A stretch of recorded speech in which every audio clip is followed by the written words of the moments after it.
ఇది ఈ రోజు పెట్టిన మీటింగే ఆత్మీయ సమ్మేళనం. కొత్త పాత వద్దు, అందరం కౌగలించుకుందాం, భోజనం చేద్దాం, తర్వాత కాంగ్రెస్ని గెలిపిద్దాం అనే ఉద్దేశంతో ఈరోజు మీటింగ్ పెట్టడం జరిగింది.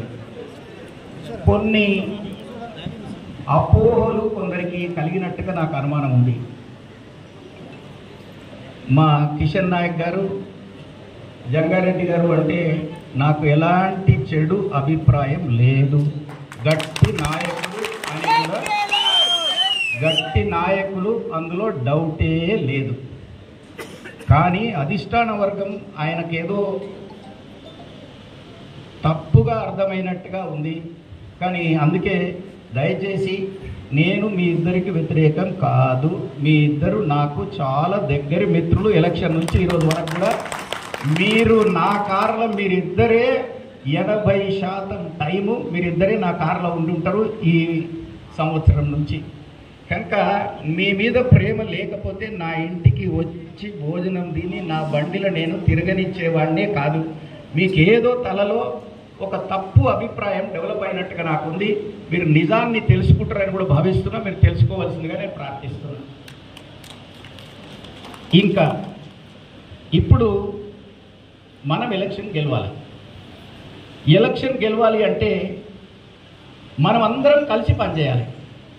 2, కొత్తలను స్వాగతించకపోతే నేను ఓడిపోయినట్టుగా రేపు మీరు కూడా ఎంపీటీసీ జడ్పీటీసీలు గెలవటం కష్టమవుతుంది.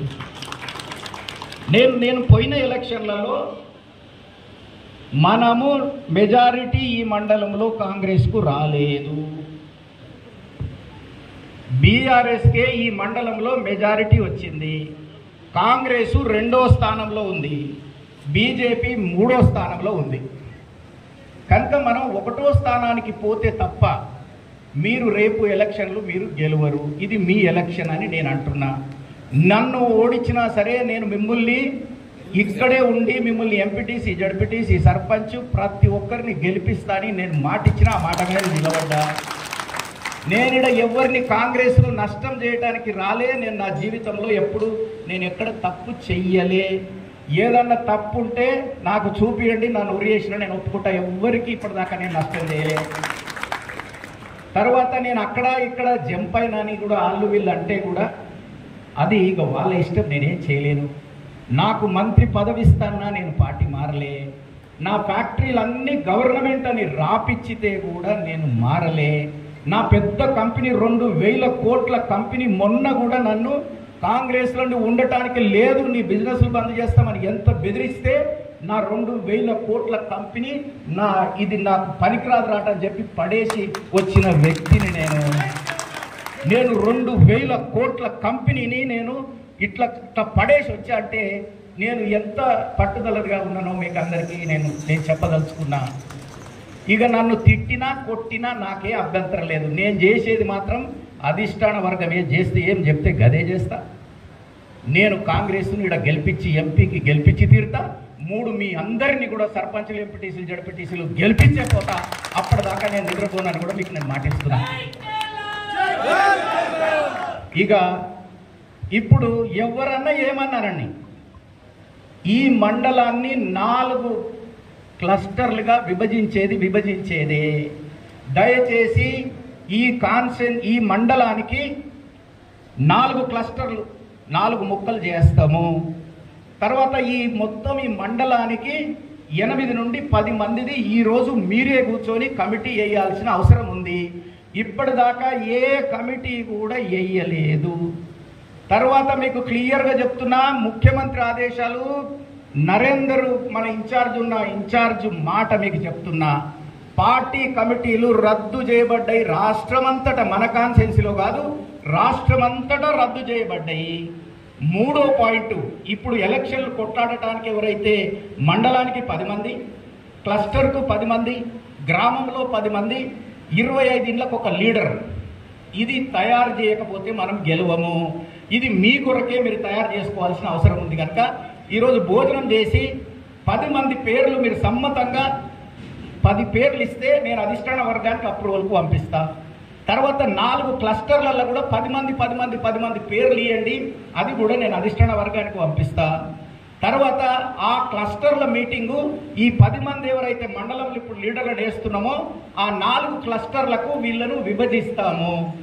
రేపు మీరు అక్కడ క్లస్టర్ మీటింగు ఇట్లాంటిదే మీటింగ్ పెట్టి మీరు ఓటర్ లిస్టు ఇచ్చి 25 ఇండ్లకు ఇన్ఛార్జ్ ఎవరో ఈ ఇంటి నంబర్ 10 నుండి ఈ 40 వరకు ఇగో ఈ రెడ్డి ఈ మన యాదవ్ మన ముదిరాజు గారు ఈ దానికి ఇన్ఛార్జ్ అని వేసి అప్పుడు ఏమవుతుందంటే నేను చేసినా కానీ పక్కోడు చేయలేదంటారు అందరు. కనుక నువ్వు ఈ దాంట్లో ఏం చేసినావో గంతకే పరిమితం చేయాలనేది ఆదేశాల ప్రకారం నేను చేస్తున్నా తప్ప కాంగ్రెస్ పార్టీ నష్టం చేయడానికి కాదు. దయచేసి నమ్మవలసిందిగా కోరుతున్నాను. తర్వాత ఇందిరమ్మ కమిటీలు వేస్తున్నాం. ఇందులో ఎవరైతే మెజారిటీ ఓట్లు తీసుకొస్తారో ఏ బూతులు అయితే మెజారిటీ ఓట్లు వస్తాయో ఆ నాయకులతోటే ఇందిరమ్మ కమిటీ వేయబడుతుంది. ఇందిరమ్మ కమిటీ మెంబర్లకు ఒక్కరొక్కరికి జీతం ఇవ్వబడుతుంది. నీకు పెన్షన్ వస్తుంది, లేదా ఇల్లు వస్తుంది, లేదా 200 కరెంట్ వస్తుంది. ఏ పథకం వచ్చినా నువ్వు కండవ కప్పుకోవాలి, జై కొట్టాలి, గప్పుడే నీకు వస్తుందని ఓపెన్గా మీరు ప్రతి ఊర్లో చెప్పవలసిందిగా నేను కోరుతున్నా. అప్పుడు 25 ఇండ్లు ఒక మనిషికి అప్పచెప్తున్నాం మనం. అందులో ఎన్నిండ్లు కాంగ్రెస్, ఎన్నిండ్లు బీజేపీ, ఎన్నిండ్లు బీఆర్ఎస్, ఏ పార్టీకి చెందిన వాళ్ళు ఎంతమందో మీరు లిస్టు రాసి మీ కమిటీకి మీరు అప్పచెప్పాల్సిందే.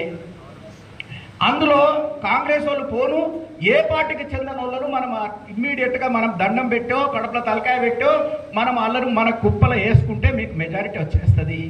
ఆ ఆర్ఎస్ఎస్ను పట్టుకొని ఎంత పీకులాడినా వాడు మనకు ఓటు వేయడు, వాని ఇంటికి తిరిగి వేస్ట్.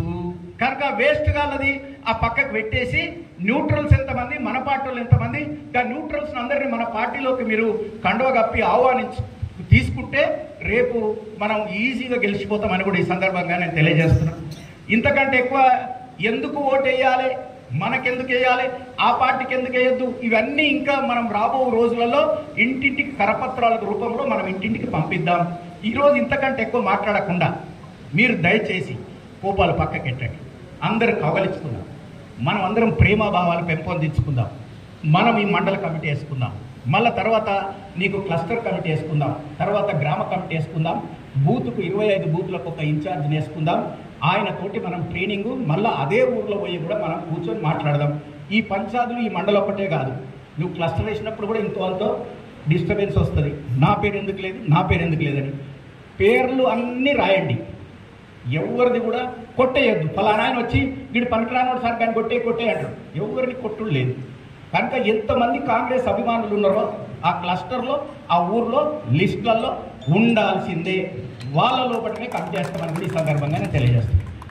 ఇంకా కూడా ప్రేమగా మిత్రుడిగా నేను చెప్తున్నా, మీరిద్దరికి ఏదైనా కోపం ఉంటే నన్ను ఇంట్లో వచ్చి తిట్టుడి కొట్టినా కూడా నేను పడతా. కానీ బజార్లో మాత్రం మీరు పేపర్లకు అక్కడ ఇక్కడ ఎక్కితే మన కాంగ్రెస్కి నష్టమవుతుంది. నీకు నష్టమే కాదు, నాకు నష్టమవుతుంది. నువ్వు నా మీద కంప్లైంట్ ఇస్తే నాకు నష్టమవుతుంది, నాతో పాటుగా కాంగ్రెస్ పార్టీకి కూడా నష్టమవుతుంది, నీకు కూడా నష్టమవుతుంది, మీకు కూడా నష్టమవుతుంది. కనుక దయచేసి మనం పత్రికలకు పోకుండా మనం అందరం కూర్చుందాం. కూర్చొని ఇది కాదు ఇంకొక తీరు, ఇది కాదు గిట్ల చేస్తే చాలా బాగుంటుంది అని మీరు సలహా రూపంలో చెప్పదాం. తర్వాత వేము నరేందర్ రెడ్డి దగ్గరే కూర్చుందాం, మళ్ళీ ముఖ్యమంత్రి దగ్గర కూడా కూర్చుందాం. మీరు మీ ఆలోచన ఒకటి ఉండొచ్చు, నా ఆలోచన ఒకటి ఉండొచ్చు, మళ్ళీ అధిష్టాన వర్గం ఆలోచన ఒకటి ఉండొచ్చు. అన్నిటినీ కలగలుపు చేసి ఒక మంచి విధానంలో, మంచి ఆలోచనలో, మంచి వాతావరణంలో మనం ముందుకు పోతే మంచిగా ఉంటుందని కూడా నేను ప్రార్థిస్తున్నా మీ ఇద్దరికి. దయచేసి మీరు నమ్మండి, నేను మీకు వ్యతిరేకం కాదు, మీకు వ్యతిరేకం నేను సత్యం చేయాలి అని కూడా మీకు నేను మాటిస్తున్నాను కూడా సందర్భంగా తెలియజేస్తూ, మరి ఒకసారి నాకు మరి అర్జెంట్ అంటే పొద్దున్న నుంచి లేట్ అయినందుకు మరిన్ని అప్డేట్స్ కోసం please subscribe and watch M4 news channel.